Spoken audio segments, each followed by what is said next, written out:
Hi friends, அண்ணா சீரியலை பற்றி தான் நம்ம இந்த வீடியோக்குள்ளே பார்க்க போகிறோம். வாங்க நம்ம வீடியோக்குள்ளே போகலாம். பரணி வந்து அவங்க சண்முகத்திட்ட சொல்கிறாங்க, இசைக்கு கடத்திட்டு போனது என்னமோ பாண்டியமால இருக்கணும், எனக்கு சந்தேகமாக இருக்குது. இப்போமே இப்போ நான் அவளை ஒரு கை பார்த்துட்டு வர அப்படிங்கும்போது அப்போ வந்து சண்முகம் வந்து தடுக்கிறாங்க.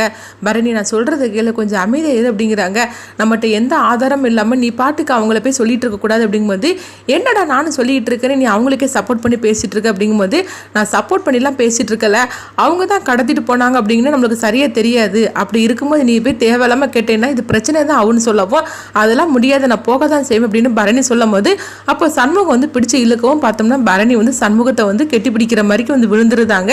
இதை பார்த்ததுமே அவங்க ரெண்டு பேருக்குள்ள ஒரு ரொமான்ஸ் நடந்துட்டு இருக்குது. இதை பார்த்து பரணி சிரிக்கிறாங்க. இந்த மாதிரி நடந்துட்டு இருக்கு. அடுத்து பார்த்தோம்னா சனியனை தான் காட்டுறாங்க. ஒரு பிச்சைக்காரர் மாதிரிக்கு வேஷத்தை போட்டுட்டு சவுந்தரபாண்டி வீட்டு வாசல்ல நின்று, ஐயா அம்மா எனக்கு பசிக்குதுமா அப்படின்னு சொல்லி ஒரு குரல் கொடுக்கவும், அப்போ இசைக்கு வந்து அவங்களுக்கு சாப்பாடு எடுத்துட்டு வராங்க. வந்ததுமே பார்க்குறாங்க, நம்மளை கடத்திட்டு போனவனா ஒருத்தன் தான் இவன் வேஷம் போட்டு வந்திருக்கானோ அப்படின்னு சொல்லிட்டு இசைக்கு வந்து அந்த சாப்பாடு கீழே போட்டுட்டு அவங்க கத்திக்கிட்டு உள்ளே ஓடுறாங்க. என்ன இசைக்கு நம்மளை பார்த்து கத்திக்கிட்டு ஓடுறா, ஒருவேளை நம்ம தான் வந்து உண்மையிலே சனின்னு சொல்லிக்கிட்டு தெரிஞ்சு போச்சுதோ, நம்ம தான் மாறு வசதியில் வந்திருக்கோம்ல, அப்படி எப்படி நம்மளை கண்டுபிடிக்க முடியும், சரி நம்ம எதுக்கு செக்அப் பண்ணிக்கலாம்னு சொல்லிட்டு கண்ணாடி எடுத்து பார்க்குறாங்க.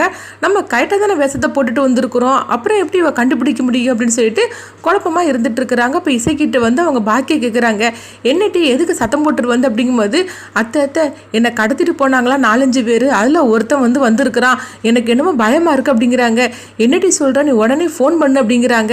அதான் முத்துப்பாண்டி மாமா தான் இங்கே இல்லை, அவர் தான் வந்து மதுரைக்கு வந்து அவங்க டியூட்டியாக போயிருக்காருல அப்படின்னு சொல்லவும் அவங்க அப்பாவுக்கு ஃபோன் பண்ணுறாங்க. அப்போ அவங்க அப்பா வந்து கேட்குறாங்க, என்ன இசைக்கு எதுக்கு ஃபோன் பண்ணியிருக்கிற அப்படிங்கும்போது, அப்பா இந்த மாதிரிக்கு வாசலை ஒருத்தன் வந்து நின்றுட்டு இருக்கிறான், அவன் வந்து என்னை கடத்திட்டு போனவன்ல ஒருத்த மாதிரிக்கு நின்றுட்டு இருக்கான்பா அப்படிங்கும்போது, நீ உடனே மாப்பிள்ளைக்கு ஃபோன் பண்ண வேண்டியதுன்னு அப்படிங்கிறாங்க. அவர் தான் இங்கே இல்லையே, மதுரைக்கு வந்து டியூட்டியாக போயிருக்கிறாரு அப்படிங்கிறாங்க. சரி நீ சண்முகத்துக்கு ஃபோன் பண்ண அப்படிங்கும்போது, அண்ணனுக்கு தான் நான் ஃபோன் பண்ணிட்டே இருக்கிறேன், ஆனால் ஃபோன் வந்து நாட் ரீச்சபிளாக இருக்குது, அதனால தான் உனக்கு ஃபோன் பண்ண அப்படிங்கும்போது, நீ பயப்படாத, நான் பக்கத்தில் தான் இருக்கிறேன், இப்போ 10 நிமிஷத்தில் நான் அருவாளோட வரேன், நீ கதவை பிடிட்டு நீ உள்ள ஜாக்கிரதையே இரு அப்படின்னு சொல்லவும் இசைக்கும் சரி அப்படிங்கிறாங்க. சனியில தான் காட்டுறாங்க. அவங்க சவுந்தரபாண்டிக்கு ஃபோன் பண்ணுறாங்க. அப்போ சவுந்தரபாண்டி வெளியே இருக்கிறாங்க போலுக்கு.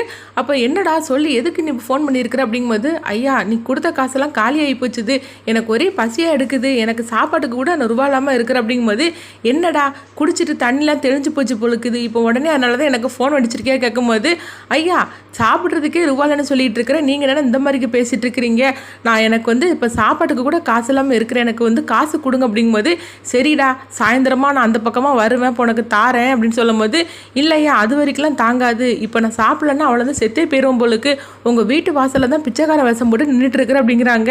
என்னடா சொல்லிட்டு இருக்கிறேன், ஏன் வீட்டு வாசலேருந்து நின்றுட்டு இருக்கிறேன் அப்படிங்கும்போது, என்னை யாரும் கண்டுபிடிக்க முடியாது, சொல்ல போனக்கு நீங்களே அன்னைக்கு கோயில் வாசலில் என்னை கண்டுபிடிக்க முடியாமல் தானே போனீங்க, அதே வேஷத்தில் தான் இப்போ நான் இங்கே நிற்கிறேன், அதனால் என்னை கண்டுபிடிக்க முடியாது, நீங்கள் சீக்கிரமாக வாங்க அப்படிங்கும்போது, சரி நான் சீக்கிரமாக வார அப்படின்னு சவுந்தரபாண்டி சொல்கிறாங்க. அடுத்தவங்க பார்த்தோம்னா வந்து இசைக்கும் பாக்கியவும் வந்து ஒளிஞ்சு நின்று அவங்க பார்த்துட்டு இருக்கிறாங்க. இவன் என்னத்தை பேசுகிறானே தெரியல அப்படின்னு சொல்லி அவங்க கேட்டுட்டு இருக்கும்போது அங்கே பாண்டியம்மா வராங்க. என்னது இது ரெண்டும் என்னமோ வந்து மறைஞ்சிருந்து பார்க்கும் மர்மம் என்ன அப்படிங்கிற மாதிரிக்கு ரெண்டும் ஒளிஞ்சு நின்று பார்த்துட்டு இருக்குதுங்க. யாரை தான் பார்த்துட்டு இருக்குங்கன்னு சொல்லிட்டு பாண்டியம்மா வரும்போது, அத்தை அங்கே போகாதீங்க, அங்கே ஒருத்தன் வாசலில் நின்றுட்டு இருக்கிறான் அப்படிங்கும்போது, என்னடி எனக்கு ஒன்றும் பயம் கிடையாது அப்படின்னு சொல்லிட்டு வாசலை பார்க்குறாங்க. ஐயோ ஒருவேளை நம்ம வந்து கடத்துறதுக்காக அனுப்பினோமே, அவன் தான் வீட்டு வாசல் வந்து நின்றுட்டு இருக்கிறான் போலுக்கு, இவனுக்கு தான் கேட்ட ரூபாய் நம்ம கொடுத்துட்டோம்ல, அதுக்கப்புறமா இவன் இதுக்காக வாசல் வந்து நின்றுட்டு இருக்கிறான் அப்படிங்கும்போது சிவபாலனும் வந்துருந்தாங்க. அப்போ அவங்க வந்து சிவபாலன் சொல்கிறாங்க, நான் போய் இப்போ கவு திறந்து பார்க்குறேன் அப்படிங்கும்போது, டேய் அதெல்லாம் போகாதடா அப்படிங்கும்போது, அப்போ பாண்டியம்மா சொல்கிறாங்க, நான் போகிறேன், எனக்கு ஒரு பயமும் கிடையாது அப்படிங்கவும், அப்படியா நீ போ, அவன் கையில் அருவாலாம் வச்சுருப்பான், அவனை வந்து 2 துண்டாக வெட்டி போடுவான் அப்படிங்கும்போது, ஐயோ இதுக்குன்னு இந்த மாதிரிக்கெலாம் பேசிகிட்டு இருக்குது, இவனை ஏன் இந்த மாதிரிக்கு வாரானுங்க, இவன்கிட்ட தான் நம்ம ரூபா கொடுத்து வச்சதுலாம், இப்போ மட்டும் முத்துப்பாண்டியை யாராவது வந்தாக்கி அவ்வளோதான், நம்ம தான் கடத்தணும்னு மட்டும் விஷயம் தெரிஞ்சிச்சுன்னா அவனே நம்மளே வந்து தீத்து கட்டி போடுவானே அப்படின்னு சொல்லிக்கிட்டு பயத்தோடு இருந்துட்டு இருக்கிறாங்க. அடுத்து பார்த்தோம்னா வைகுண்டம் வந்து அருவாளோட வராங்க. வந்ததுமே அவங்க நினைக்கிறாங்க, ஐயோ அருவாளை தூக்கிட்டு வந்துட்டோம் ஆவேசத்தில், ஆனால் உள்ளுக்குள்ள பயமால இருந்துட்டு இருக்குது, ஆனாலும் அது வெளிக்காட்டிக்க கூடாது, நம்ம வந்து ரொம்ப தைரியசாலி மாதிரிக்கு நம்ம நிற்கணும் அப்படின்னு சொல்லவும் அங்கே வைகுண்டத்தை பார்த்ததுமே எல்லாரும் கவ திறந்துட்டு வராங்க. இந்த மாதிரி தான் இந்த கதையை எடுத்துட்டு போறாங்க. வீட்டு வாசல நிற்கிறது சனின் தான் அப்படிங்கிறது மட்டும் உண்மையை கண்டுபிடிச்சிட்டாங்கன்னா அவ்வளோதான், சூடாமணியை வந்து தீர்த்து கட்டினது இவன் தான் அப்படிங்கிற உண்மையை வந்து கண்டுபிடிச்சிருவாங்க. அடுத்ததான் இந்த கதை என்ன மாதிரி கொண்டுட்டு போறாங்கன்னு சொல்லி நம்மளும் வெயிட் பண்ணி பார்க்கலாம்.